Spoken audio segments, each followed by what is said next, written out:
extrajudicial confession kagaya ng affidavit, kailangan kanya the confession must be voluntary.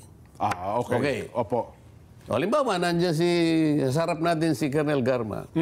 Colonel Garma, nung pong gawin ninyo itong affidavit ninyo, di ba nakakulong kayo? Opo. Nakadetain po kayo eh. Sa kamera. Okay. Ito po yan. Simple lang. Paano po ninyo ako makukonvince at ang aking mga kasamahan na ginawa po ninyo ito ng buong puso? Voluntaryo. Na voluntaryo. Aha.